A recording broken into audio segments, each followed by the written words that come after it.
Il est 11h05, on va commencer ce webinaire. Donc, bonjour à tous.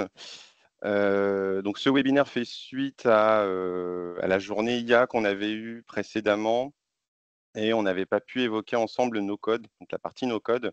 Donc, aujourd'hui, je vais vous présenter, en fait, je vais vous faire une introduction au no code avec un cas d'usage. L'idée, c'est vraiment de vous donner un petit peu les bases pour mieux comprendre cet écosystème et pouvoir, avoir une première brique, je dirais, pour pouvoir utiliser ces outils. Il y a aussi un projet, donc là, en ce moment, moi, j'ai pris le poste, au 2 mai. Il y a potentiellement un projet, voilà, qui sera mis en place, durant le courant de l'année 2024, voire en 2025.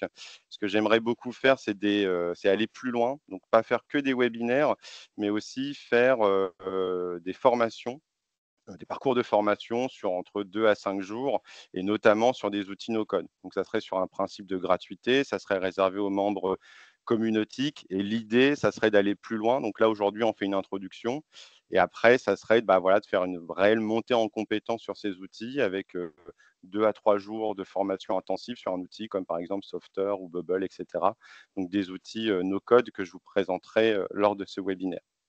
Alors, pour commencer, je vous l'avais, pour ceux qui étaient présents, lors de la journée IA, j'avais présenté deux ouvrages, intéressants. Donc le premier ouvrage, c'est celui sur le no-code, qui a été écrit par Erwan Kezar. Donc Erwan Kezar, c'est vraiment, je dirais le pionnier du no-code en France. C'est l'ancien, cofondateur de Simplon et c'est vraiment une référence sur le no-code, hein. Ça fait, des années qu'il en parle. Il a une grande pédagogie par rapport à cet écosystème, une vraie bienveillance par rapport à au no-code et à son écosystème. Et il a écrit un livre qui est extrêmement intéressant, donc qui est une introduction au no-code et ce que le no-code permet de faire. Et puis après, vous avez un deuxième livre là qui est beaucoup plus réservé, je dirais, aux experts. Donc si au moment où vous allez monter en compétences, vous pouvez aller acheter ce deuxième ouvrage. Donc c'est sur l'outil qui s'appelle Bubble. Bubble, je vous l'expliquerai un peu plus tard, mais c'est vraiment, l'outil phare en termes de no-code. C'est un outil qui est relativement complexe, même si c'est du no-code. Et cet ouvrage, c'est une première introduction, en fait, à maîtriser, cet outil no-code. Donc, Bubble permet de créer des applications, permet de créer des sites web, et cetera, et cetera. Donc je vous conseille la lecture de ces 2 ouvrages. Il y en a un, donc le premier qui est vraiment, pour les néophytes, je dirais, qui est une introduction, une première brique qui est posée. Et puis Bubble, le livre qui a été écrit notamment par Thibaut Marty, qui est le fondateur de Auto, qui est une école de formation, sur, Bubble, exclusivement dédiée à Bubble, qui a rédigé ce livre et qui explique en fait comment on peut, créer des premières applications en no code grâce à Bubble. Voilà. Et Bubble, c'est français, ça a été créé, enfin ça a été, le fondateur de Bubble est un Français. Voilà, pour la petite histoire. Alors, au sommaire, ce qu'on va voir, en fait, je vais faire un rappel, sur, ce qu'est une application. Donc ceux qui étaient présents lors de l'IA, ont déjà découvert comment, comment une application se structurait. Là, l'idée, c'est d'aller un tout petit peu plus loin, d'être un petit peu plus efficace aussi sur la présentation de ce qu'est une application et d'avoir un angle beaucoup plus orienté sur, le no code. C'est-à-dire, voilà, comment, là, l'idée, ça va être de définir comment se crée une application et en quoi ces concepts vont être importants à comprendre pour pouvoir maîtriser le no-code. Ensuite, je vous ferai une définition du no-code. Je vous présenterai les outils qui sont en vogue en ce moment, quelques exemples de ce qu'on peut faire avec le no-code, et puis on arrivera sur le cas d'usage que je vous ai présenté en introduction. Donc, comment mettre en place du peer learning grâce à un outil no-code. Alors, c'est quoi une application? Lorsque vous étiez venu à Saint-Lô pour, la conférence IA, je vous avais expliqué qu'une application, elle était structurée en 2 parties. Vous aviez d'un côté le front-end, donc l'interface, et puis de l'autre côté le back-end, donc toute la partie logique. Sur le front-end, vous le voyez ici dans le diaporama, en fait, vous voyez, c'est ce qui permet, en fait, c'est tout simplement l'interface de votre application. Et pour concevoir une interface, en fait, on utilise 3 technologies. que vous devez connaître, hein, dont vous avez sûrement entendu parler. La première, c'est le HTML. Ça doit, j'imagine, parler un peu à tout le monde, hein. Vous avez tous dû entendre parler du langage HTML. La deuxième techno, qui est peut-être un peu moins connue du grand public, c'est le CSS. Et puis la troisième techno, qui est un langage de programmation, c'est le JavaScript. Donc, je vais vous détailler un petit peu ces trois technologies et vous allez voir que ces technologies, leurs concepts, en fait, infusent, sont directement liés à la manipulation des outils no-code. C'est-à-dire que vous n'allez pas écrire forcément, vous n'allez pas programmer, mais du moins les concepts phares du HTML, du CSS et du JavaScript vont se retrouver dans les outils no-code. C'est pour ça que c'est important de comprendre un petit peu la base, je dirais, de ce qu'est une application, de sa programmation, etc.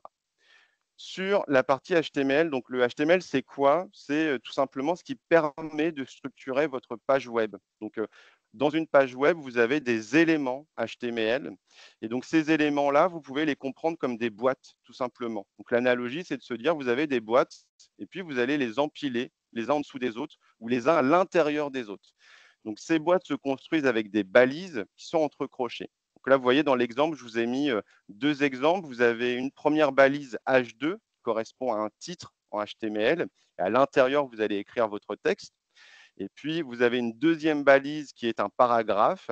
Et à l'intérieur, vous allez écrire ce paragraphe. Voilà. Donc ça, c'est comment on structure une page HTML. Et c'est pour ça que dans les outils no-code, vous avez ce fameux glisser-déposer. Donc, vous allez avoir des blocs que vous allez glisser et déposer. Et donc ça, c'est le même principe de structuration que le HTML. Ce qu'il y a d'intéressant avec le HTML, c'est que vous pouvez, comment dire, une boîte peut contenir d'autres boîtes. Donc là, si vous regardez l'exemple tout en bas, vous avez une balise rouge, donc une div, qui contient d'autres boîtes à l'intérieur, donc qui va contenir un titre, qui va contenir un paragraphe et qui va contenir un bouton. Donc c'est comme ça que se structure en fait une page web. Si on va un petit peu plus, si on met un petit peu plus les mains dans le cambouis, on va regarder ensemble un petit peu comment se présente une page web. Vous voyez ici, je vous ai codé rapidement un petit exemple de page web. Donc là, vous avez tout en haut, vous avez votre header. Donc là, je vais utiliser des termes, enfin, je vais utiliser un peu d'anglicisme. C'est vraiment pour vous habituer à ce vocabulaire, parce que dans les outils no-code, vous allez souvent retrouver voilà, header, footer, body, etc. Donc dans le header, vous allez voir, vous avez ici, on retrouve ici en fait tout simplement votre menu, voilà, que j'ai mis en rouge. Donc ça, c'est une première boîte. Et puis en dessous, vous avez une deuxième boîte. Donc là, vous avez votre hero. Donc le hero, c'est tout simplement, si je vous montre un exemple de hero, voilà, ça c'est un hero. Et ça, normalement, ça doit parler à tout le monde sur une page web. En fait, vous retrouvez, la structure, c'est souvent la même. Vous avez en fait un hero ici et vous avez un texte de présentation avec une image à droite. Voilà. Donc ça, c'est un hero. Et donc ça correspond à une boîte. Voilà. Vous allez avoir un texte ici, puis après, vous allez avoir une image ici, généralement. Puis après, vous avez une troisième boîte ici. Et à l'intérieur de cette boîte, vous en avez d'autres. Donc vous avez une boîte 3.1, une boîte 3.2, une boîte 3.3. Et après, vous avez votre footer. Donc là, c'est une boîte 4 normalement. Voilà. Donc ça, c'est comment on structure une page web et comment le HTML vient structurer votre page web. Ce sont tout simplement des boîtes. Et après, avec le no-code, vous n'allez pas écrire, vous n'allez pas coder le HTML, vous allez tout simplement faire glisser des boîtes les unes en dessous des autres, voire parfois les unes dans les autres. C'est comme ça que se structure l'interface d'une application. Si on regarde d'un petit peu plus près, si je vous montre pour les plus curieux, hop, je vais ouvrir ici la page web et là, vous retrouvez le code HTML. Vous voyez ici, vous avez la div content, qui était votre fameuse boîte jaune que je vous ai montré tout à l'heure. Et à l'intérieur, vous retrouvez d'autres boîtes, donc d'autres balises à l'intérieur qui viennent structurer votre page. Donc ça, c'est très important à comprendre, c'est-à-dire que quand vous allez créer des applications, il y aura forcément la première démarche que vous allez faire en no-code, c'est de mettre des boîtes en dessous des autres, c'est de mettre des blocs en dessous des autres. C'est comme ça que vous allez structurer votre application, puisque le langage sur lequel l'application no-code est basée, c'est le langage HTML que vous voyez ici. Voilà. N'hésitez pas à poser des questions. Si je vais un peu trop vite, n'hésitez pas aussi vous pouvez directement intervenir en ouvrant le micro si vous avez une question. Ensuite, je continue. Hop. Donc ça, c'est la partie HTML. Et puis, vous avez la partie CSS. Donc, de la même manière, en fait, sur le no-code, vous allez avoir une partie CSS, vous n'allez pas avoir à la coder. À quoi sert le CSS? Le CSS sert à styliser les boîtes, c'est-à-dire à mettre de la couleur, à donner des dimensions, à donner des positions, de la décoration. Chaque boîte HTML, donc chaque balise, en fait, est liée à une instruction CSS. Donc là, dans l'exemple, vous voyez, vous avez ici ce qu'on appelle une classe. Donc la classe, c'est tout simplement une étiquette que vous venez poser sur votre boîte HTML. Vous mettez un petit label. Cette étiquette, en fait, vous allez lui donner un nom. Et puis, dans le CSS, vous allez retranscrire ce nom et mettre des instructions. Donc là, vous allez indiquer que pour le header, je veux que l'arrière-plan soit rouge et que la couleur du texte soit blanc. Voilà. Donc, si on regarde pareil, on va un petit peu regarder dans le cœur de la machine. Si j'ouvre ici mon CSS, vous voyez ici, vous retrouvez en fait toutes les étiquettes de vos boîtes HTML. Et donc là, vous avez votre header, vous avez le header qui est ici avec à l'intérieur l'instruction pour l'arrière-plan. Si je mets par exemple, si je lui dis que je veux que l'arrière-plan soit rose, je sauvegarde et ici, mon arrière-plan, en fait, hop, mon header est devenu rose. Voilà. Donc le CSS vient styliser vos boîtes HTML. Et dans le no-code, vous allez avoir, pareil, une fonction style qui viendra styliser vos blocs dans l'outil no-code. Donc ça, c'est le CSS. Et puis, dernier point, dernière chose importante, vous avez ce qu'on appelle le JavaScript. Donc le JavaScript, à quoi il sert? Il permet de rendre dynamique vos boîtes. C'est-à-dire qu'il va permettre en fait d'afficher des alertes, de dérouler un menu, de changer l'état d'un élément. Et donc, pour faire ça, on crée ce qu'on appelle des fonctions avec à l'intérieur des instructions. Donc là, par exemple, vous avez une fonction change color. Et donc, quand on va utiliser, appeler cette fonction, ça va rendre dynamique la boîte bouton. Ça va permettre de changer la couleur. Je vous montre un exemple. Hop, sur la page HTML. Là, vous voyez, j'ai un bouton. Alors, je vais essayer, mon héros est un peu grand. Donc là, vous voyez, là, si je clique, hop, la couleur change. Donc là, je reclique, la couleur change. Donc c'est ça, ça permet de faire ça, le JavaScript, ça va permettre en fait de rendre dynamique les boîtes. Et donc quand vous cliquez sur un bouton, généralement derrière, vous avez du JavaScript. Quand vous envoyez un formulaire, par exemple, quand vous remplissez un formulaire et que vous envoyez des données, c'est du JavaScript qui vous permet d'aller envoyer des données. Donc si je résume, une interface, vous avez 3 technos qui sont utilisés pour créer une interface. Le HTML, qui va permettre de structurer vos éléments, en fait, de décider quelle boîte vous mettez ou non, si vous mettez un bouton, si vous mettez un hero, si vous mettez un header, etc. Le CSS, qui permet de styliser ces boîtes, d'ajouter de la couleur, d'ajouter de la taille, une position. Et puis le JavaScript, qui permet de rendre dynamique ces boîtes. Alors, ce qui est bien avec le no-code, c'est que vous n'allez pas programmer ça et que tout ça va être invisible. C'est-à-dire que vous allez vraiment, en fait, on va vraiment vous accompagner, on va vous prendre par la main pour dire bah, à quel emplacement je mets cette boîte-là, comment je vais la styliser. Et le JavaScript, vous n'allez pas vous en occuper. Ça va se faire automatiquement. C'est ça la puissance du no-code. Ça vous permet de vous libérer de ces 3 technos et vous n'avez pas besoin de créer des fichiers avec un fichier HTML, un fichier CSS et un fichier JavaScript. Alors, pour le back-end, donc là, on avait vu le front. Bon, maintenant, je vais vous présenter le back-end. Donc, le back-end, c'est quoi? C'est toute la partie logique de votre application. C'est-à-dire que dans votre application, vous allez avoir des bases de données, vous allez avoir de la sécurité, de l'authentification. Vous allez avoir plein d'éléments qui permettent en fait de sécuriser votre boîte HTML, votre application, pardon. Et donc, l'élément principal pour vous à avoir en tête, c'est que sur le back-end, dans les outils no-code, ce que vous allez surtout exploiter, utiliser, créer, c'est la base de données. C'est ça que vous allez faire. Tout le reste, authentification, sécurité, tout ça, les outils no-code s'en chargent. Donc, ça va vous libérer du temps. Ça permet, en fait, c'est ça qui permet de démocratiser l'accès à la création d'applications. C'est que les éléments les plus complexes, vous n'allez pas vous en occuper, en fait. Vous allez simplement vous occuper de créer votre base de données. Et donc, ça va vous permettre, quand vous allez créer votre base de données, de faire ce qu'on appelle du CRUD. Donc, le CRUD, c'est ce qui permet c'est un acronyme qui veut dire create, read, update et delete. Ça veut dire tout simplement que vous allez pouvoir permettre à votre utilisateur de créer des données, de lire de la donnée, de mettre à jour de la donnée ou de supprimer de la donnée. Voilà. Donc, sur le back-end, le seul point que dont vous allez avoir la charge, c'est de créer une base de données. Voilà.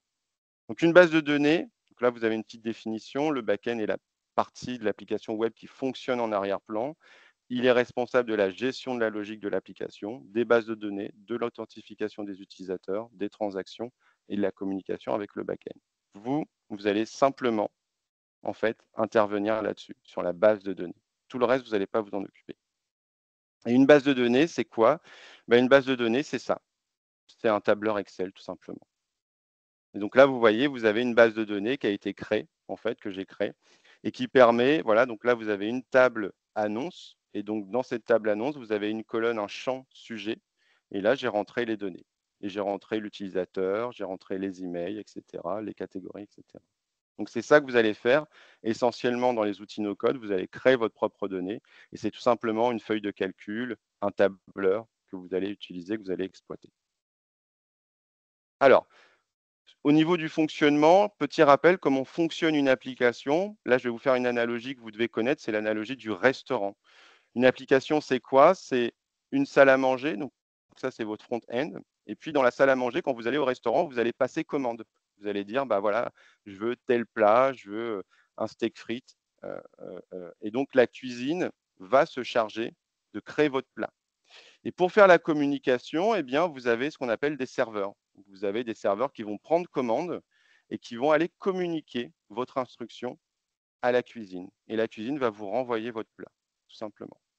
Et donc, au milieu, vous voyez, vous avez le front-end, là, vous avez le back-end et vous avez ce qu'on appelle une API. Pareil, l'API, vous n'allez pas avoir à vous en occuper, puisque dans les outils no-code, en fait, c'est directement fourni. Donc, l'API est pris en charge. Donc, ce qui fait la communication entre le front et le back, en fait, c'est directement pris en charge. Vous n'avez pas à vous en occuper. Et donc, vous pouvez créer une interface avec un bouton qui va envoyer un formulaire. Ça va être communiqué au back-end. Le back-end va enregistrer les données. Il va renvoyer une réponse en disant « J'ai bien enregistré vos données. Elles sont bien enregistrées sur le serveur. » Voilà, sur le back-end. Donc voilà, vous avez la salle à manger, la cuisine et entre ces deux éléments, les serveurs qui viennent communiquer en fait vos instructions. Ce qu'il y a d'intéressant avec une application, c'est que vous pouvez avoir plusieurs salles. Comme dans un restaurant, vous avez une seule cuisine et puis vous avez différentes salles. Donc, vous avez une salle, par exemple, bar ambiance, vous avez une salle mariage, vous avez une salle fumeur, non fumeur. Donc, ça n'existe plus, mais vous aviez des salles comme ça auparavant. Et derrière, vous avez une même cuisine qui va vous permettre, qui va créer vos plats, qui va vous apporter ces plats-là. Et ben, dans une application, c'est exactement la même chose. Vous allez avoir un seul back-end et vous pouvez avoir plusieurs front-end ou différents front-end. Je vous montre une image qui est peut-être beaucoup plus parlante. Là, vous voyez, vous avez un seul back-end et pour ce même back-end, donc cette même logique, ces mêmes données, cette même sécurité, eh bien, ça va être diffusé dans différentes interfaces.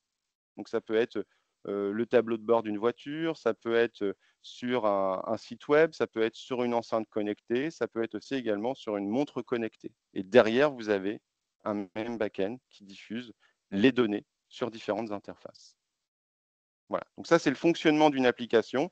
Et ces éléments-là, vous allez les retrouver en no-code. Alors, hop, définition du no-code. Donc le no-code, très rapidement, ça permet de créer des applications sans avoir à écrire du code. C'est une approche qui repose sur des outils visuels qui permet de simplifier le développement, le processus de développement, pardon, en utilisant des interfaces graphiques et en permettant des glisser-déposer. Vous avez des modèles prédéfinis et vous avez également des intégrations automatisées. Autrement dit, qu'est-ce que le no-code? Le no-code, en fait, c'est une couche d'abstraction. Donc, ça permet de simplifier la création. Et dans l'histoire de l'informatique, il y a toujours eu, en fait, l'histoire de l'informatique, c'est une succession de couches d'abstraction. Donc, si on regarde bien, si on reprend le début de l'informatique, vous aviez au tout début le code binaire, donc tout simplement des 0 et des 1 pour donner des instructions à l'ordinateur, au processeur. Ensuite, on s'est dit, bah, on ne va pas tout écrire en code binaire, on ne va pas donner des instructions en code binaire, on va inventer des langages. Donc, les langages de programmation, c'est déjà une première couche d'abstraction. Quand vous compilez un langage de programmation, c'est-à-dire quand vous exécutez un langage de programmation, il se transforme en code binaire. Après les langages de programmation, on s'est dit, bah là, on va mettre directement des interfaces. Donc là, on a eu les premières interfaces en ligne de commande. Et donc, derrière ces interfaces en ligne de commande, on retrouve du langage de programmation. Si je vous donne un exemple, par exemple, là, si j'ouvre mon CMD, là, je lui donne une instruction. Voilà. Je lui donne une première instruction, c'est de me détailler la liste des IA qui sont installées sur mon ordinateur. Et si on continue, eh bien après, vous avez les interfaces graphiques. Donc là, l'interface graphique, qu'est-ce qu'elle permet de faire? Elle permet de remplacer la ligne de commande que je viens de taper par un bouton. Voilà. Donc, c'est une autre couche d'abstraction qui est venue.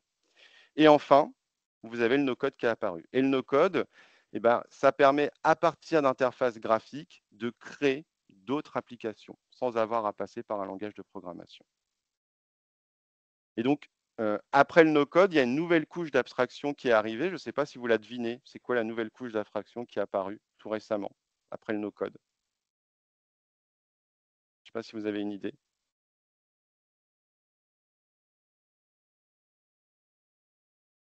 Personne? Alors, tout simplement, la nouvelle couche qui est apparue, c'est l'intelligence artificielle. Donc, l'intelligence artificielle, c'est la nouvelle couche d'abstraction qui est apparue, c'est-à-dire que grâce au langage naturel, en fait, on peut donner des instructions et on peut obtenir des résultats, des éléments, de la donnée. Et donc, dans quelques mois, on peut faire le pari que l'intelligence artificielle et le no-code vont créer des synergies pour pouvoir créer des applications. Je vous présente différents outils très rapidement, hein, sur les différents outils en termes de que vous allez pouvoir, je veux dire, qui sont dans l'écosystème no-code. Donc, vous avez les outils front-end. Donc là, c'est tous les outils que vous avez en termes d'outils no-code. Donc, vous avez ça, c'est des outils qui sont relativement complexes quand même à maîtriser. Donc, Webflow, Web Studio, et ils permettent de designer des interfaces graphiques, en fait, tout simplement. Et après, vous avez des outils back-end. Donc, vous avez Airtable, Xano, Baserow, qui permettent en fait de créer votre base de données, qui permettent de créer votre back-end tout simplement. Le plus facile à utiliser, c'est Airtable. Et puis, vous avez aussi en dessous Google Sheets, qui peut en fait faire office de back-end. Et vous avez des outils all-in-one, c'est-à-dire des outils qui permettent de faire les deux en même temps. Donc, Bubble fait ça. Bubble le fait très bien. Et puis, vous avez Softer qui permet d'associer le back-end et le front dans la même application. Donc là, ça vous permet de gagner du temps. Vous avez tout sur la même application. Je vous montre quelques exemples de ce qui est possible en no-code. Donc là, vous avez un clone d'Instagram. Là, vous avez un clone de Spotify, par exemple. Et puis ici, vous avez un clone de WhatsApp. On passe au cas d'usage. Donc, je vous montre un petit peu le cas d'usage. Donc, je rappelle, le cas d'usage, c'était mettre en place du peer learning en distanciel. Et ce qu'on va utiliser comme outil no-code, c'est Softer et Airtable. Alors, pour le cas d'usage, je vous donne un exemple, hein. C'est un organisme de formation qui s'appelle le Cercle Normand, pardon. Et cet organisme de formation propose des formations digitales pour différentes organisations. Il propose notamment du peer learning. Donc, le peer learning, pardon, c'est de l'apprentissage par pair. Et c'est le facteur de succès de cet organisme de formation. C'est l'un des éléments qui permet de booster leur offre de formation et qui leur fait gagner des parts de marché. Alors, la directrice a impulsé une nouvelle offre. En fait, elle souhaite créer des formations multi-organisations, c'est-à-dire qu'à l'intérieur d'une même formation, vous allez avoir plusieurs entreprises, que les inscriptions soient libres et ouvertes et qu'elles soient exclusivement en peer learning. C'est-à-dire, vous avez par exemple une session peer learning sur Power Apps, donc qui est une application, et à l'intérieur, vous allez retrouver des salariés de chez Renault, des salariés de chez EDF et de SNCF qui se sont inscrits pour apprendre ensemble, pour faire la montée en compétences ensemble sur Power Apps. Donc échanger, avoir des échanges de bons procédés, avoir des échanges de bonnes pratiques et avoir un formateur qui vient orchestrer tout ça. À la suite de plusieurs demandes, en fait, alors à la base, ces formations étaient organisées en présentiel. Et à la suite de plusieurs demandes, elle souhaiterait trouver une solution pour garder ce format et faire du distanciel. Donc, elle voudrait organiser toujours ces sessions de peer learning avec plusieurs entreprises à l'intérieur dans ces formations, mais les mettre en distanciel. Et là, cette directrice a quelques critères. Donc, vu que c'est une directrice, le premier critère, c'est le faible coût. Donc, pas de dépenses, pas beaucoup de dépenses, ce qu'elle souhaiterait. Elle souhaiterait également une rapidité de développement, une sécurité forte et pouvoir facilement modifier et tester en fait la solution. Enfin, elle voudrait que ses collaborateurs puissent s'emparer de l'application, c'est-à-dire que ses collaborateurs puissent dessus voilà, modifier, ajouter des éléments et que l'application soit RGPD, donc qu'elle soit compliant. Donc, elle demande à son ingénieur pédagogique de lui proposer un prototype pour organiser des formations en distanciel en peer learning.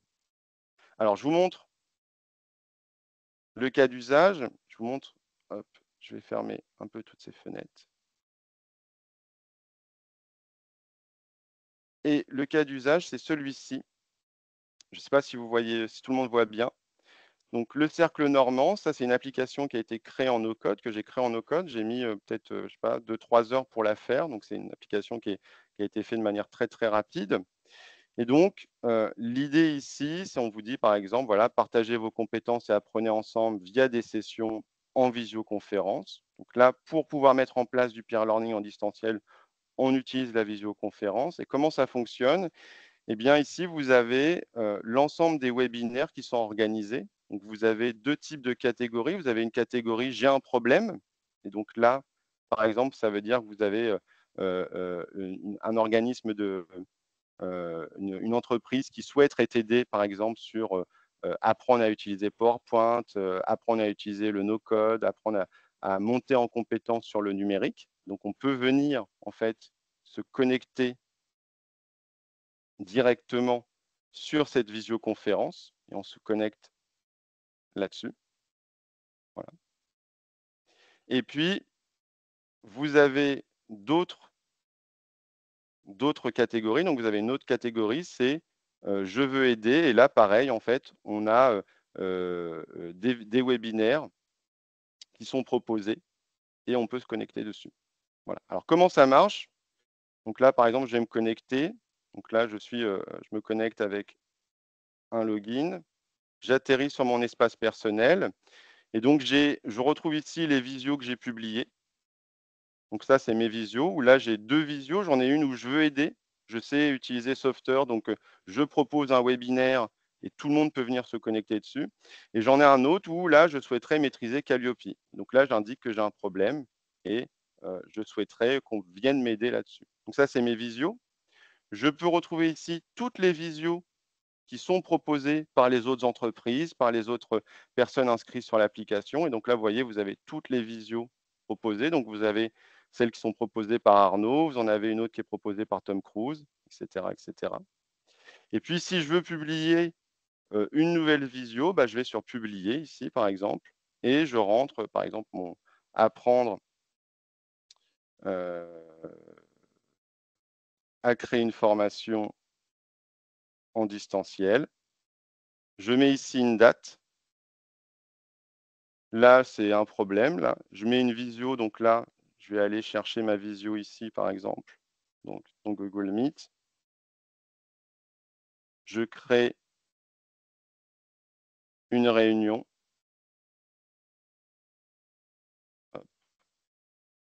Je viens coller ici ma visioconférence. Là, je n'ai pas besoin de mettre une image. La description, c'est, voilà, j'ai marqué apprendre à faire du distanciel, tout simplement. Et puis, je publie. Et félicitations, votre visioconférence a été publiée. Et normalement, je dois la retrouver ici. Donc, apprendre à créer une formation en distanciel. Alors, ça vous semble très basique. Ce qu'il faut savoir, c'est que si, par exemple, j'avais demandé à une agence web de me reproduire ces mêmes fonctionnalités, le devis aurait été sûrement, enfin très certainement, c'est même pas sûrement, aurait été un petit peu salé. C'est-à-dire que sur ces fonctionnalités-là, en fait, ce que vous voyez ici, en fait, c'est des fonctionnalités qui vont demander du temps en termes de développement, en fait, et forcément, le devis va être un peu plus élevé que si vous utilisez une application no-code. Là, l'application, elle est en gratuit. Donc là, vous voyez, j'ai le petit bandeau ici qui m'indique que je suis passé en mode gratuit, en fait. Et donc, de tester cette application, de tester cette idée, en fait, ça ne me coûte rien aujourd'hui.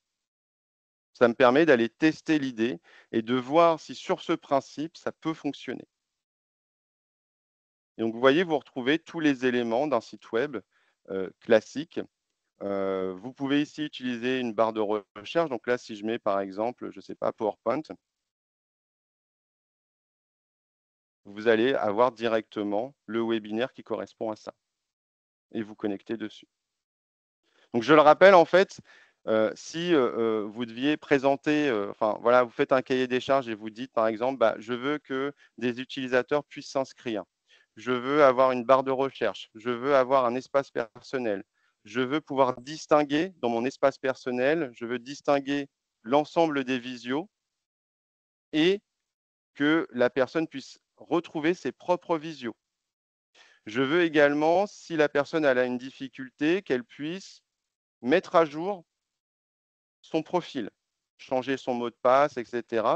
Je veux que la personne, quand elle s'inscrive, elle reçoit automatiquement un email qui lui dit, bah voilà, vous vous êtes inscrit sur l'application, etc. Vous avez votre mot de passe, vous pouvez aller dessus. Donc tous ces éléments-là qui sont un peu cachés en tant qu'utilisateur quand on vient sur une application, ça a un coût de développement. Ça a un coût énorme en termes de développement. C'est pour ça que quand vous allez dans une agence web, généralement, la facture, elle est entre 8 et 10 000 euros sur une application de ce type-là. Donc, ne serait-ce que, par exemple, le simple fait d'avoir, de permettre à des utilisateurs de s'inscrire, derrière, en fait, il y a un souci de sécurité. Donc, derrière, en fait, ce qu'ils vont développer, c'est la sécurité, c'est de pouvoir encrypter les mots de passe, de pouvoir avoir une base de données fiable, etc., etc. Tout ça, le no-code vous l'offre, en fait, c'est-à-dire vous permet de diminuer ces coûts-là, d'avoir quasiment des coûts nuls par rapport à ça et de gagner du temps pour aller concevoir des prototypes, donc des applications et de pouvoir les tester. Est-ce que c'est bon pour tout le monde là? Je ne sais pas si vous avez des questions, des premières questions par rapport à ce que je vous ai montré. Ouais, c'est bon? Ok, n'hésitez pas hein, si vous avez des questions.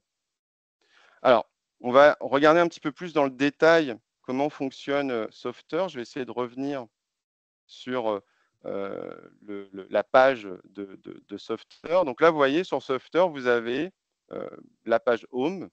Et donc, vous pouvez créer plusieurs applications. Là, il y en a une, c'est le cercle normand, mais je peux en créer une autre. Donc, je peux en créer une autre à partir de rien, en fait. C'est-à-dire, voilà, je vais créer une application from scratch. J'ai ici, en fait, des modèles, donc des modèles qui sont déjà existants. Vous avez, par exemple, alors je reprends l'exemple de mon ingénieur pédagogique.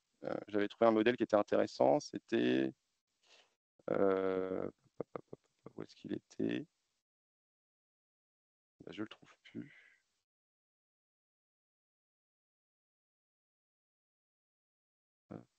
Ah voilà, celui-ci. Donc là, par exemple, vous avez un modèle de e-learning qui est déjà conçu. En fait, vous avez un template déjà conçu. Donc si on regarde un petit peu ici, je vais essayer de zoomer. Hop, voilà. Donc là, vous avez votre modèle qui est déjà conçu avec tous les éléments. Donc là, vous retrouvez ici les modules e-learning qui sont classés par catégorie. Et donc, vous pouvez directement utiliser ce modèle-là.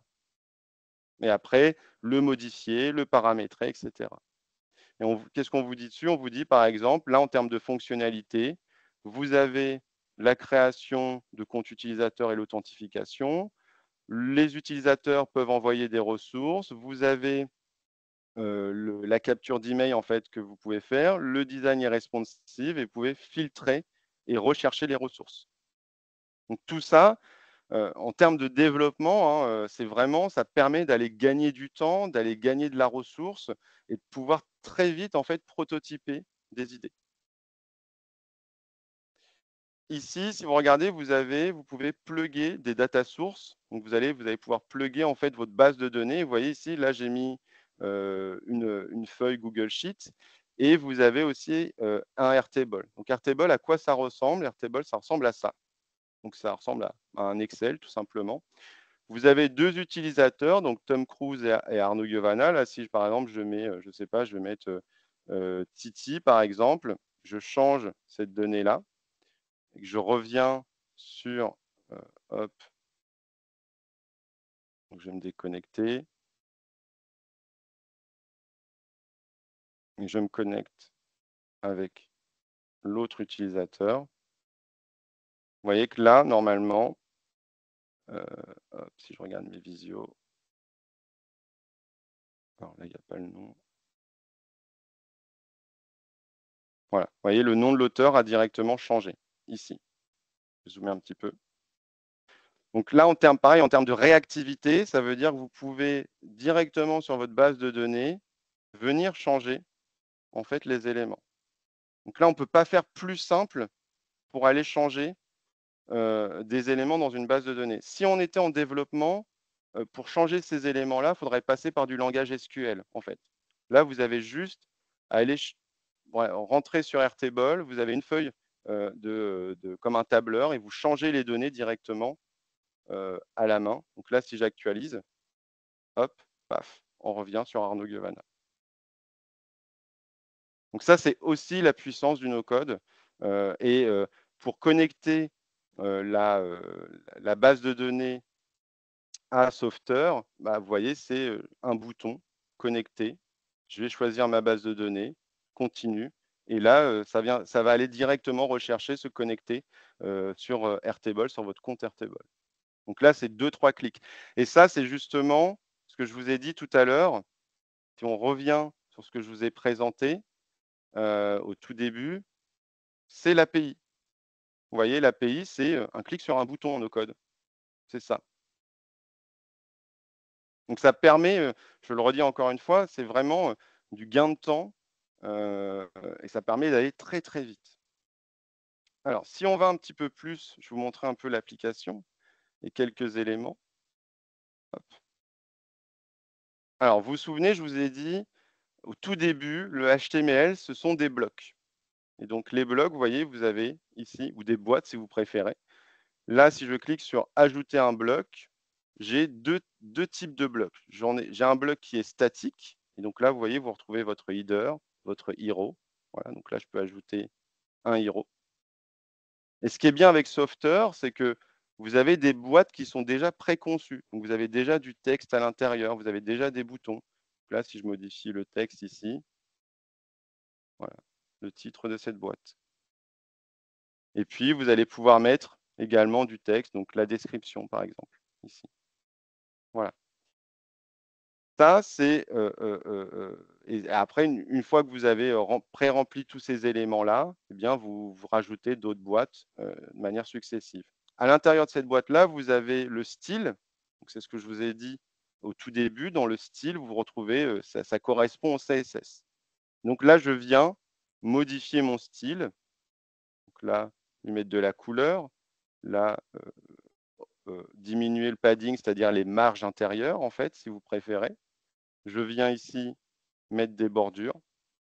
Voilà, donc là, je peux mettre une bordure un petit peu plus grosse, tout en haut, ici. Voilà. Donc, vous avez votre boîte que vous venez faire glisser. Et puis, après, vous venez modifier le style, donc le CSS. Et là, là on va voir ensuite. Alors là, vous avez cette boîte-là que je vais supprimer. Et si vous voulez rajouter, justement, vous vous souvenez, la partie JavaScript, c'était la partie dynamique, en fait. Donc, le fait de pouvoir envoyer des éléments, de la donnée, etc. Et donc là, vous retrouvez, vous avez deux types de boîtes. Vous avez la boîte statique HTML, CSS, et vous avez la boîte dynamique qui reprend du HTML, du CSS et du JavaScript. Et à l'intérieur de ces boîtes-là, eh bien, vous allez pouvoir justement mettre en place, par exemple, le fait de pouvoir. Alors, où est-ce qu'elle est passée? Ah, elle est là. Donc là, par exemple, c'est une inscription. Donc là, c'est vous avez une boîte où vous pouvez l'utilisateur peut s'inscrire.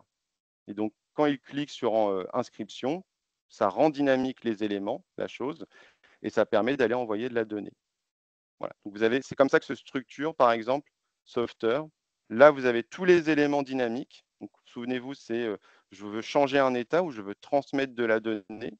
Vous avez des formulaires qui sont ici. Vous avez ici directement des formulaires pour s'inscrire, pour créer un compte utilisateur. Et puis après, vous défilez. Donc là, vous avez même des formulaires, par exemple, de paiement directement qui vous sont proposés. Et tout ça, je le rappelle, en termes de développement, en fait, un formulaire de paiement, vous imaginez bien que c'est énormément de sécurité pour coder ça. Là, vous avez juste en fait à l'ajouter et vous avez un formulaire de paiement qui vous est proposé. C'est vraiment la grande force de Software et des autres outils no-code qui sont mis à votre disposition. Pour activer un formulaire de paiement, par exemple, si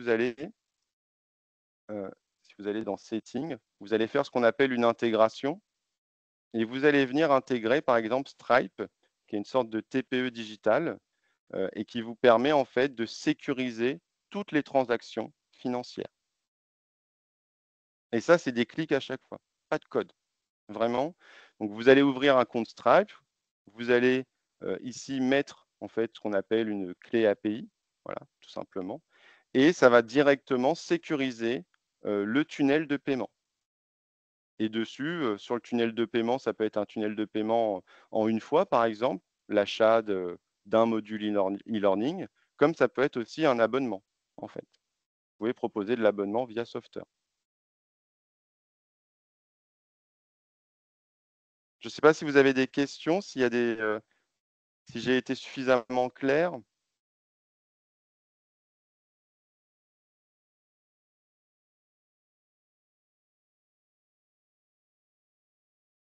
Alors, les IA. Alors oui, bonne question sur les IA.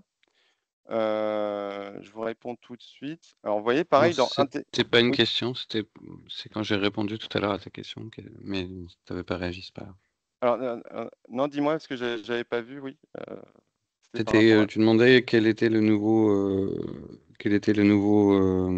comment dire, langage Ah oui, oui, oui. La qu'utilisaient nouvelle les IA. couche d'abstraction, effectivement, C'est c'est ça. les IA. Ouais. C'est la couche d'abstraction pardon, supplémentaire. Alors oui, je te réponds, oui, ça a l'air super simple. Et j'en profite, je rebondis du coup sur les IA. Donc là, en termes d'intégration, vous voyez, ici, vous pouvez intégrer OpenAI. Donc vous pouvez venir intégrer de l'IA. Donc comment on fait pour comment on fait pour faire de l'intégration? Vous voyez, à chaque fois, c'est une clé API que vous venez coller ici. La clé API, si je vais sur mon compte OpenAI, donc ça c'est le ChatGPT si vous préférez. Vous voyez ici dans User API Key, je peux créer une clé API. Donc, je vais l'appeler par exemple Software. Et je viens créer ma clé API. Et après, je la colle ici. Voilà. Donc à chaque fois, c'est 2-3 clics en termes d'intégration, pour aller intégrer, par exemple, OpenAI, c'est-à-dire l'API de ChatGPT. En termes d'intégration, c'est du développement, c'est des lignes de code. Si je devais vous montrer un exemple en termes de codage, hein, d'intégration de l'application.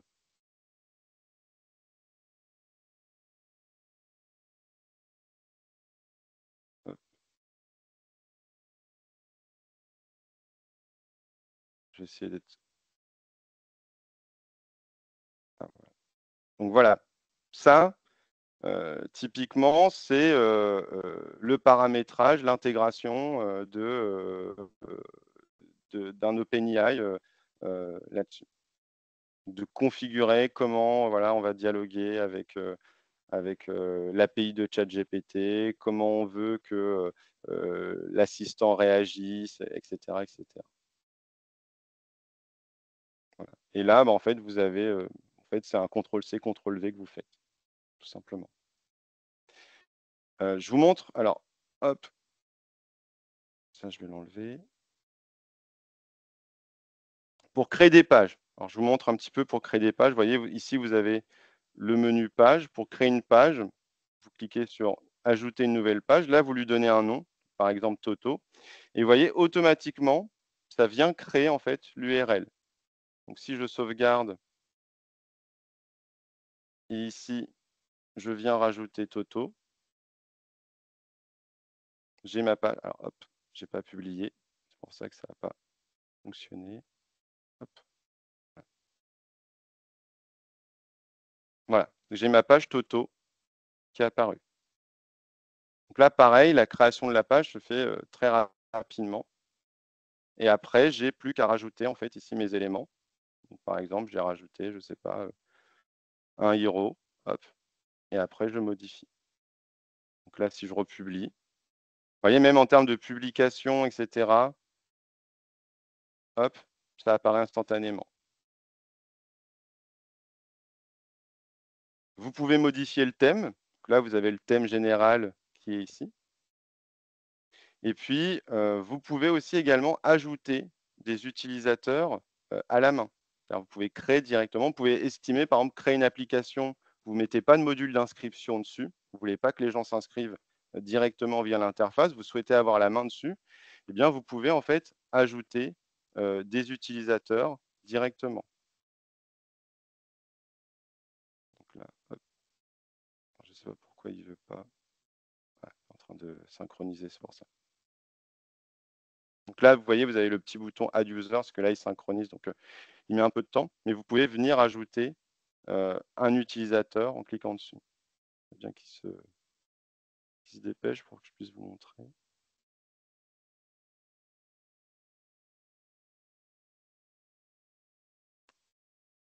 Bon, c'est la connexion en Wi-Fi qui est un petit peu...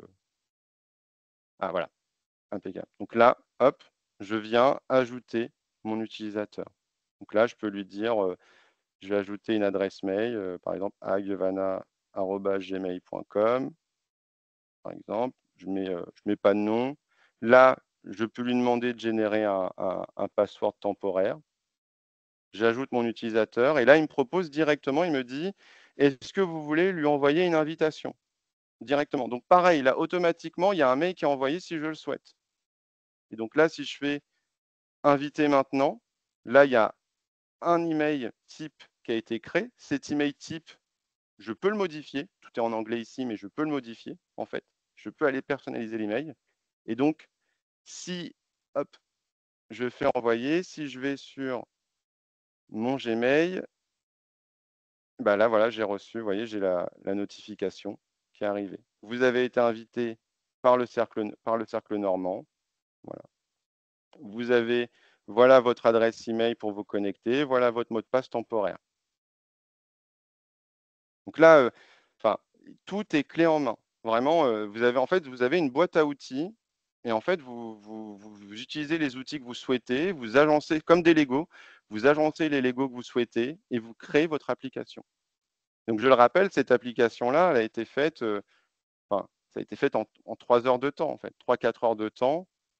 L'application a été faite. C'est très sobre, hein, c'est pas du tout, c'est pas parfait, hein, le design n'est pas top, etc. Mais en termes de fonctionnalité, bah, ça permet d'aller très très vite et d'aller tester des choses.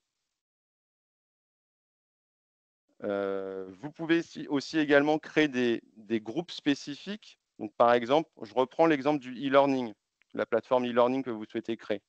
Et bah, si vous souhaitez créer un groupe apprenant et un groupe formateur, et que ce groupe apprenant et ce groupe formateur aient accès à certaines pages ou à d'autres pages, bah, vous pouvez créer un groupe spécifique et nommer ce groupe-là et dire bah, ça va être le groupe formateur. Et donc, ce groupe formateur n'aura accès qu'à cette page-là ou aura accès à toutes les pages. Et inversement, le groupe apprenant n'aura accès qu'à ces pages-là ou à toutes les pages.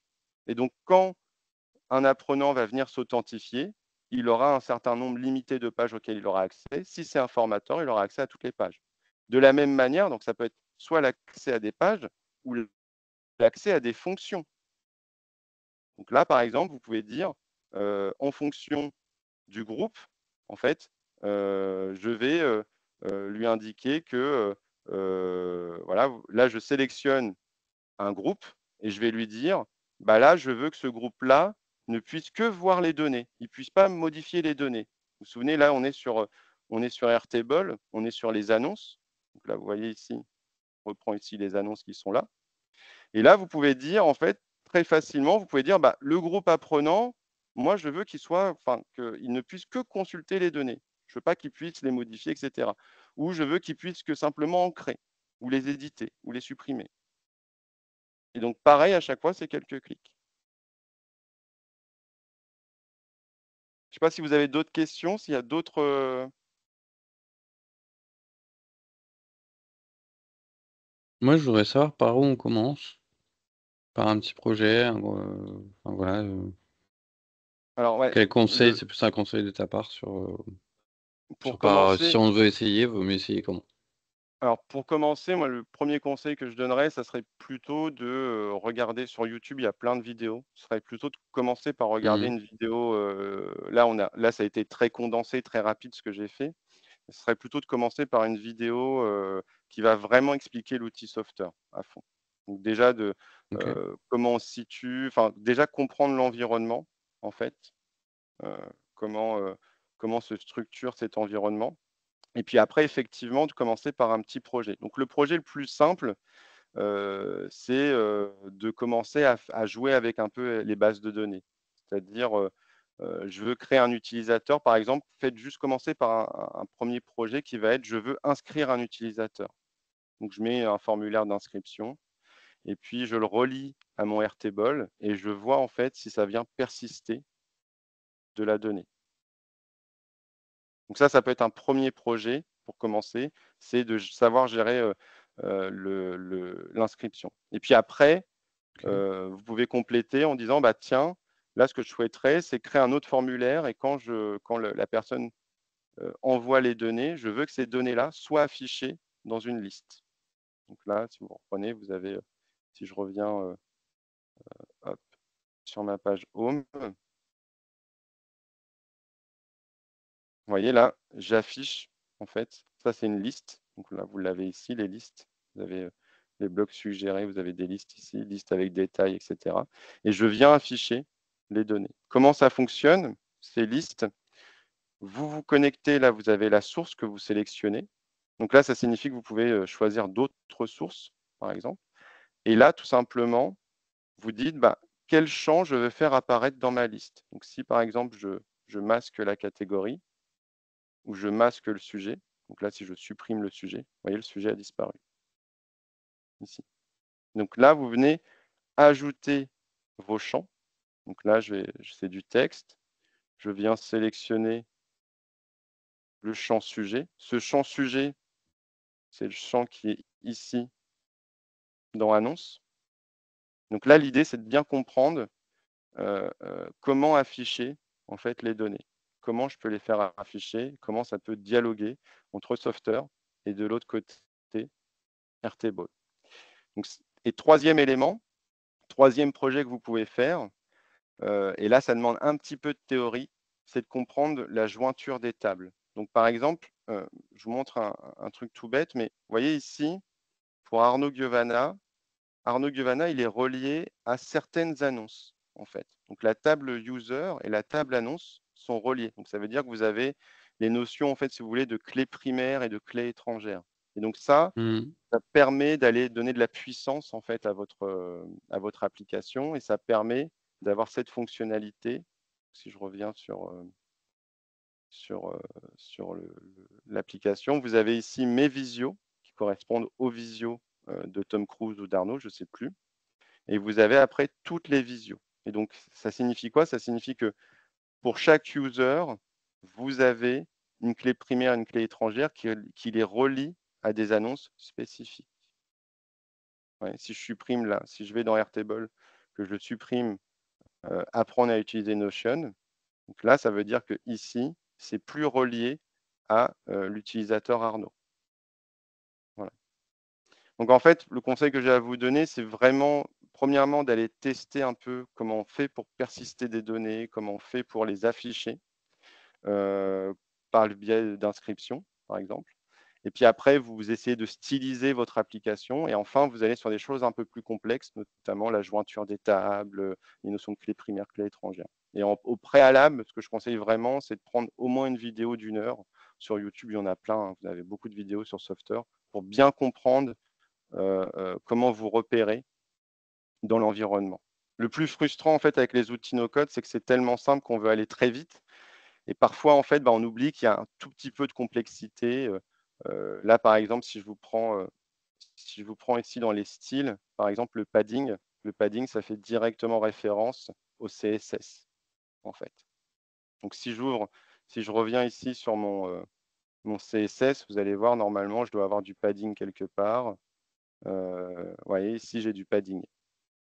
Donc, c'est pour ça que vous voyez, c'est ce que je vous expliquais au tout début. Les outils no-code sont quand même, sont basés, c'est une couche d'abstraction sur des technos qui préexistaient auparavant, le CSS, le HTML. Donc, tous ces termes-là, je ne vous dis pas d'aller manipuler du CSS ou du HTML, mais au moins de connaître un peu les termes pour ne pas être perdu quand vous allez utiliser des outils no-code. Je ne sais pas si j'ai répondu à votre question. Super, merci. Du coup, c'est gratuit, enfin c'est freemium, j'imagine? Ouais, c'est freemium, c'est-à-dire que vous avez, alors au niveau des plans, je vais essayer de vous montrer ça.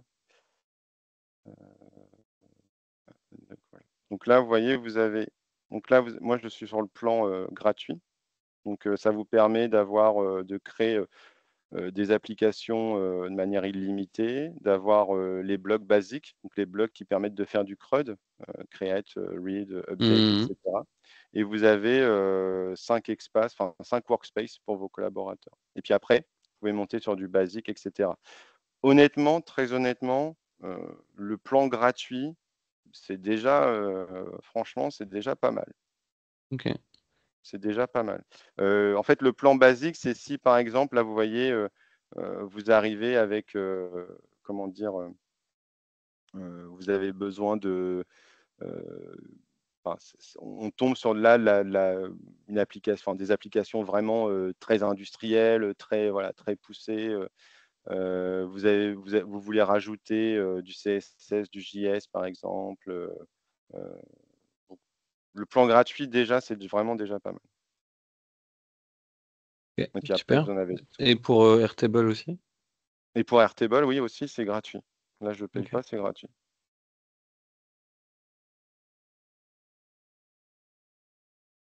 Est-ce que j'ai des vidéos à recommander? Alors, je vais, à la suite de ce webinaire-là, je vais rechercher des vidéos, je vous les enverrai par mail. Voilà, je vous enverrai les vidéos par mail, celles que j'ai jugées les meilleures, en fait, que je trouve intéressantes. Donc, je vous ferai des petites recos. Donc ça, je les enverrai directement par mail.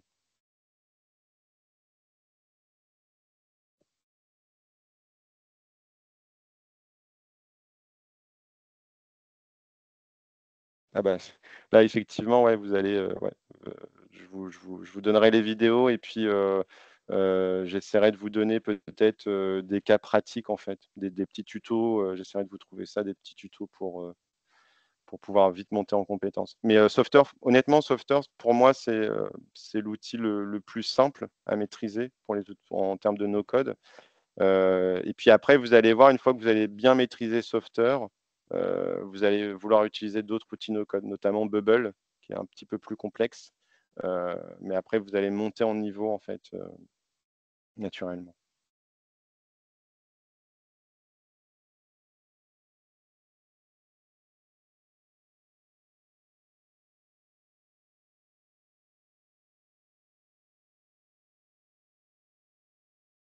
Alors, la multiplication de certains abonnements, oui, effectivement. Donc, par exemple, si vous faites de l'intégration, donc je reviens là-dessus, si vous faites de l'intégration, par exemple, vous allez devoir vous abonner à d'autres applications. Donc, mais généralement, ces applications-là ont quand même comment dire, un abonnement gratuit, en fait, ont quand même un plan gratuit. Par exemple, Stripe, il y a de la gratuité, etc. Donc, il y a un petit risque, effectivement, de multiplier certains abonnements, mais ça reste quand même, je dirais, en termes de gain de temps et de coût, ça reste quand même avantageux.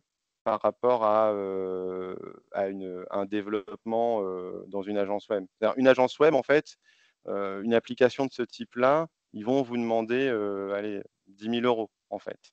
En termes d'amortissement, le no-code reste, enfin, c'est largement, enfin, c'est sans comparaison. Un outil no-code, ça vous sera infiniment moins cher que d'aller faire, de passer par une agence web, en fait. En sachant que si vous faites développer par une agence web, pareil en termes de maintenance, c'est-à-dire si vous voulez modifier des éléments, si vous voulez voilà, améliorer certaines choses, bah, il faut l'agence web va vous refacturer en fait ces éléments-là. Alors que les outils comme Softer, vous voyez par exemple Softer, ça a quelques années, l'abonnement, le prix de l'abonnement, ça a toujours été le même, il y a toujours eu un plan gratuit. Et là, vous voyez que Softer a rajouté OpenAI. Donc, si vous développez demain une application dans une agence web et que vous dites à l'agence web, ah bah tiens, ça serait intéressant d'intégrer l'intelligence artificielle parce que bah voilà, j'ai des idées là-dessus, etc. Bah, l'agence web va vous dire oui, mais il y aura un coût en fait de développement. Alors que là, en fait, c'est directement intégré, c'est-à-dire que l'outil no code, il évolue aussi avec l'écosystème qui est autour de lui. Et bah, le prix de l'abonnement, en fait, que vous ajoutiez ou non de l'IA, il reste le même. Il ne bouge pas. Donc 49 euros par mois, ça fait à peu près 500 euros à l'année. Bah, 500 euros à l'année avec un outil qui est évolutif, que vous pouvez modifier, qui est extrêmement facile d'accès, on va dire, comparé à programmer soi-même, etc. Bon, je pense qu'on peut prendre le risque d'aller multiplier quelques abonnements. Ensuite, alors je n'ai pas trop compris sur la disponibilité des services. Je vais peut-être d'abord répondre sur le côté RGPD. Softer, les serveurs sont hébergés en Allemagne. Donc, ils sont compliant, ils sont RGPD. Softer, les serveurs sont en Allemagne, donc ils respectent comment dire, les conformités européennes sur le RGPD. Et après, vous avez d'autres outils, effectivement, qui ne sont pas RGPD, mais vu qu'il y a un marché français qui est assez fort en termes de no-code, par exemple, Bubble propose en fait des serveurs en Europe. Donc, je dirais la plupart des outils en fait no-code, la plupart euh, des applications, leurs fondateurs, voilà, ces entreprises-là cherchent à se rendre compliant, à respecter les conformités européennes, parce qu'en fait, il y a un gros marché au niveau européen et qu'ils ne veulent pas louper ce marché-là. Donc, globalement, au fur et à mesure, la plupart des outils en fait sont RGPD.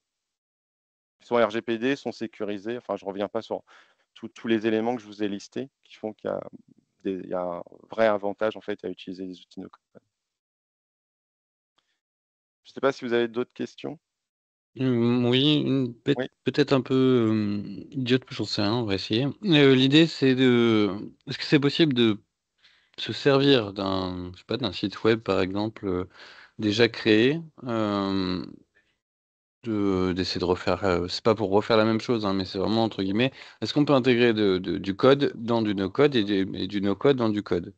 C'est ma question. En gros, est-ce qu'on pourrait, retravailler du CSS, sur du no-code? Ou est-ce que, pour le coup, on pourrait s'inspirer de est-ce que c'est possible de faire ce genre de choses? Oui, c'est possible. Là, là, vous tombez sur le plan, vous voyez, le plan OK. basique avec le custom.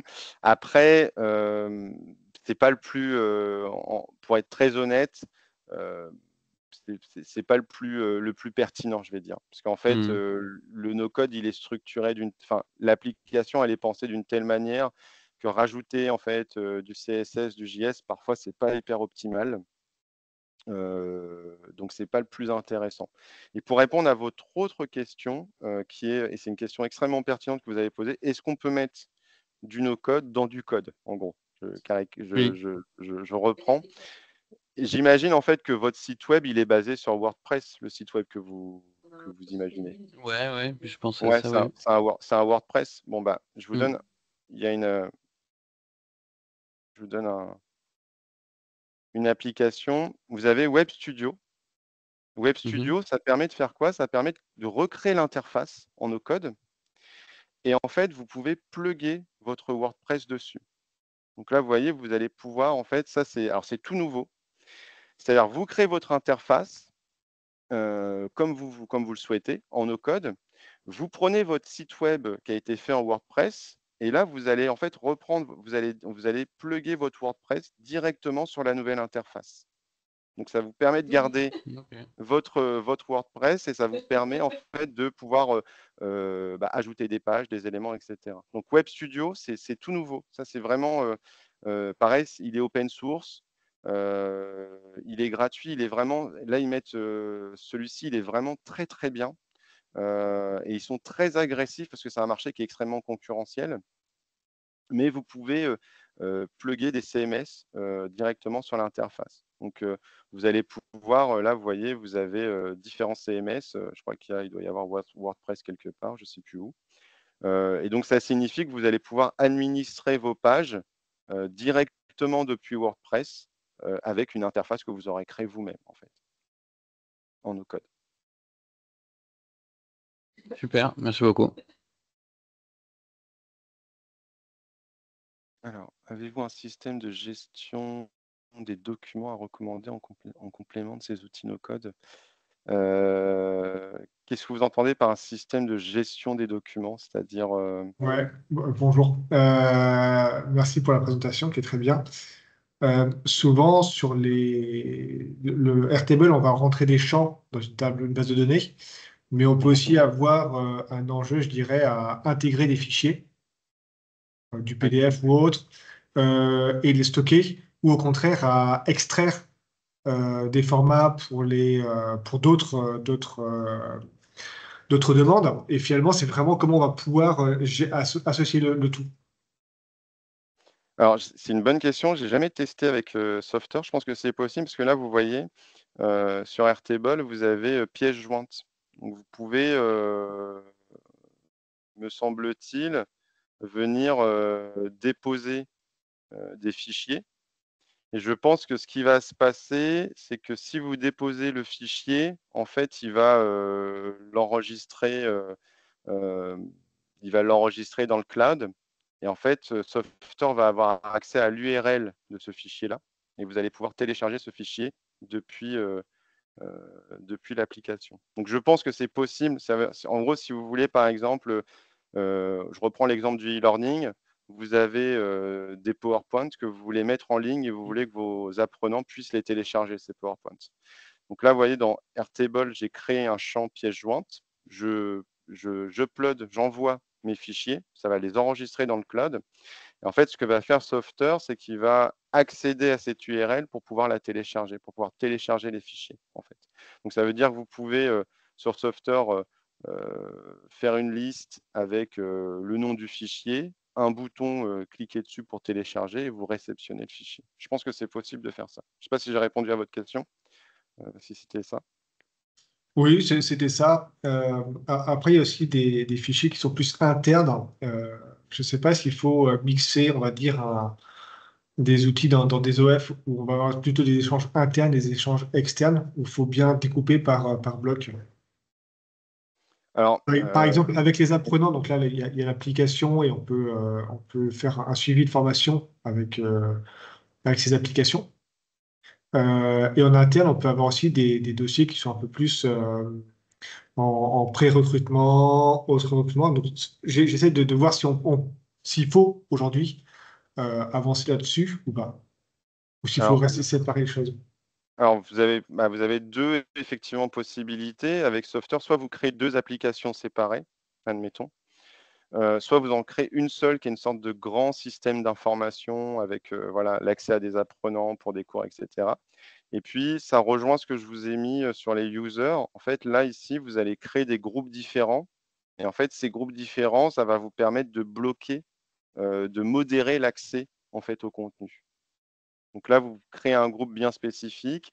Et sur les datas, par exemple, vous allez pouvoir créer des restrictions, en fait, sur les datas. Donc, par exemple, là, j'ai ma source Airtable. Là, euh, j'ai ma base de données. Et là, imaginons que là, vous avez une table formateur, une table apprenant. Donc là, vous indiquez, par exemple, sur la table apprenant, vous allez indiquer que vous ne voulez pas qu'ils aient accès, enfin, qu'ils puissent modifier telle ou telle donnée, que il puisse supprimer telle ou telle donnée, etc. Admettons.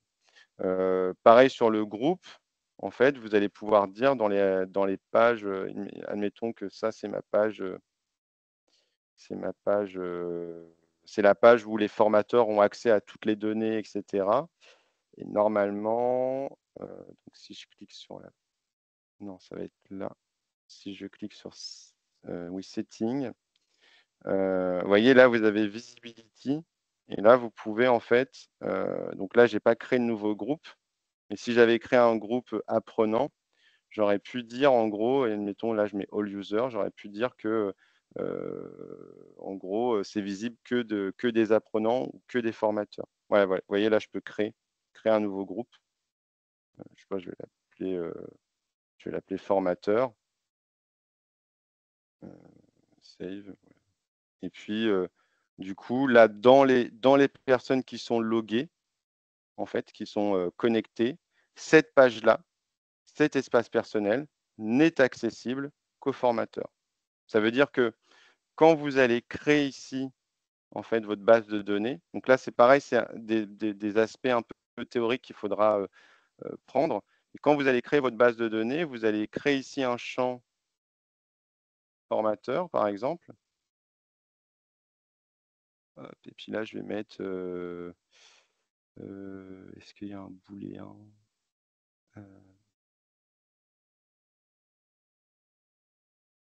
Ouais, je pense que ça, c'est bon si je mets une case à cocher. Donc, un champ pardon, formateur. Et puis, vous allez créer un autre champ apprenant. Hop, et puis, je vais mettre une case à cocher. Et après, dans Software, ça va être des conditions. Donc, ça veut dire en gros, si je reviens sur Software, c'est pour ça que c'est important quand même d'avoir, de faire la vidéo d'1 heure. Enfin, je vais essayer de vous trouver une vidéo qui justement explique tous ces éléments-là parce qu'il y a plein de petites subtilités après. Mais par exemple, ici, normalement, je dois avoir des conditions. Toc, toc, toc. Je ne sais plus où c'est.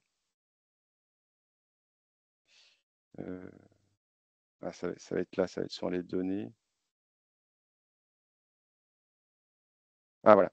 Là, je peux ajouter des conditions. Donc là, par exemple, j'ai des conditions sur les données. Et là, je vais dire, par exemple, je vais essayer de reprendre. Alors, ça va pas actualiser.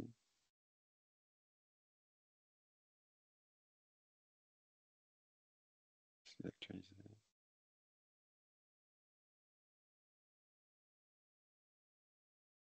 Je vous montre juste, je suis en train. Ah voilà. Donc là, je vais reprendre formateur. Is, par exemple, je vais dire si formateur n'est pas vide. Donc là, vous voyez que formateur ici, c'est pas vide. Donc, vous pouvez avoir accès aux données, etc. Donc ça, c'est aussi important, la question que vous posez, en fait, la question de comment, est-ce que je fais une seule application ou est-ce que j'en fais deux? Comment je modère les espaces? Comment je donne accès aux espaces? Ça pose en fait la question de la structuration de votre base de données. Et donc, autre conseil que j'ai à donner pour commencer aussi également à manipuler les outils no-code, c'est d'apprendre à structurer vos bases de données. Ça, c'est hyper important, c'est-à-dire d'apprendre en fait, en gros, vous prenez un tableau, vous vous mettez à plusieurs et vous dites, bah voilà, comment ma base de données doit fonctionner. Donc, il me faut une table utilisateur. Qu'est-ce qu'il y a comme champ? Il y a ça, ça, ça, ça. Est-ce qu'il y a un champ qui est relié à une autre table? Oui ou non?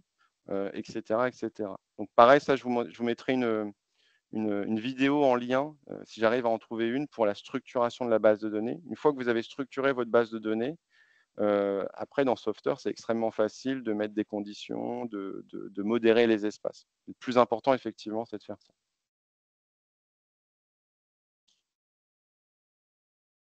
Je ne sais pas Merci. ouais.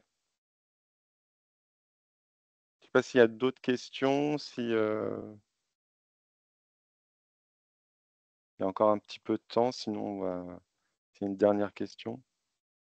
Est-ce que ça a été clair pour vous? Je sais que c'est un peu technique. J'ai essayé d'être le plus vulgarisé au mieux. et de pas trop bombarder d'informations. Là, on a vu pas mal de choses. Ce qui serait intéressant, parce que là, c'est un webinaire, c'est en distanciel, donc c'est pas forcément tout évident, voilà, de montrer, etc. Mais je vais essayer de pousser pour faire justement des sessions de formation et d'avoir du temps, en fait, d'avoir du temps pour vous faire monter en compétence sur, par exemple, Soft. Bah, avec plaisir. Pour le coup, Ouais, je serais très intéressé de pareil, venir ouais. aussi. Ouais. Ouais, ok, ouais, super, top. Alors, il y a une dernière question.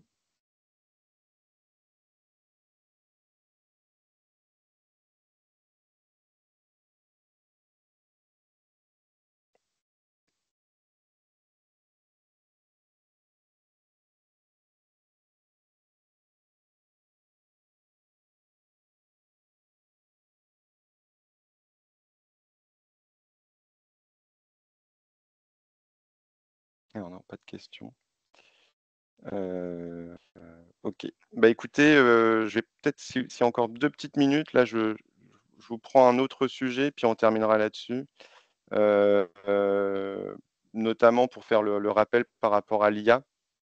Je vous avais expliqué que bah, dans le futur, enfin dans quelques mois, vous pourrez faire la demande de développer des applications IA, etc. Donc il y aura peut-être des outils no-code qui apparaîtront pour créer des outils IA. Ce que je peux vous dire aujourd'hui, c'est que on peut le faire, en fait, c'est possible, parce que moi j'ai testé en fait la création d'une IA, par exemple. Donc j'essaie de lancer ça. Et donc typiquement, ce qui va se passer demain pour les OF, c'est qu'ils auront chacun, je fais le pari que beaucoup d'OF vont demander d'avoir leur propre IA, en fait, en interne. Donc de ne pas utiliser forcément ChatGPT, mais d'avoir leur propre IA. Je vous montre par exemple un prototype que j'ai développé. Vous voyez là, par exemple, j'ai injecté un fichier PDF, donc une base de données PDF, et je peux aller, par exemple, si je lui dis résume-moi en bullet point, j'espère que ça va marcher, en bullet point le document. Donc là, vous voyez, il charge. Donc là, ça requête sur l'API de ChatGPT. Et vous voyez, vous avez les éléments qui apparaissent. Et donc ça, c'est un document interne. En fait, enfin un document interne, c'est un document qui est disponible sur Internet, un PDF qui est disponible sur Internet. Et en fait, là, ce que j'ai fait, c'est d'utiliser la techno ChatGPT, de l'insérer dans mon application et de lui dire, je veux que, en tant qu'assistant utilisateur, tu me donnes des réponses que en fonction de ce document-là, donc que en fonction de cette base de données. Donc, il y a une propre IA qui est spécifique au document Normandie Connectée, par exemple, et qui permet bah, voilà, d'interagir sur cette base de données-là.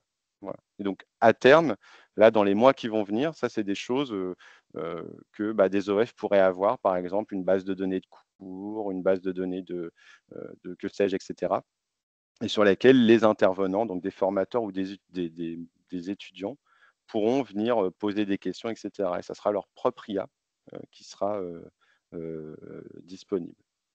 Et donc là, c'est du développement, mais pareil, je suis quasiment sûr qu'il va y avoir des outils no-code qui vont être mis en place. Déjà, OpenAI, il y a déjà OpenAI sur Software, mais je ne sais pas si ça permet en fait d'aller rechercher, enfin d'aller se plugger sur sa base de données. Voilà. Du coup, c'est base de données ou la technologie? Comment?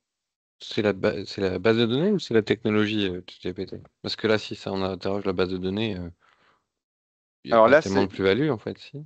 c'est pas la base de données de ChatGPT. Là, c'est La techno. là, c'est la techno. Si je lui Ok. dis cite-moi le nom du document, bah, par exemple, je lui dis donne-moi le contact de Anne. Ça, si je dis dans ChatGPT, donne-moi le contact de Anne, il va pas me le trouver, il va pas savoir de quoi je parle. Là, en fait, il sait qui est Anne. Il sait que c'est Anne Houlette Ok, de la super. Normandie, etc. Donc là, j'ai juste utilisé la techno C'est la et j'ai techno. mis Ok. ma base de données. Voilà. Ça, c'est génial. Ok. Et donc ça va arriver. Là, on peut le faire en termes de développement avec. Voilà, c'est un projet perso, on peut le faire en termes de développement. Donc ça va arriver dans les OF. Il y aura des prestataires qui vous proposeront ça. Et je pense que ça va arriver aussi également en no-code. Vous allez pouvoir le faire vous-même en no-code, ce type d'application. Voilà. Génial. Écoutez, Merci beaucoup pour la présentation de tout ça. C'est super. Super. Top. Écoutez, j'espère que ça vous a plu. Et puis du coup, on se dit à bientôt.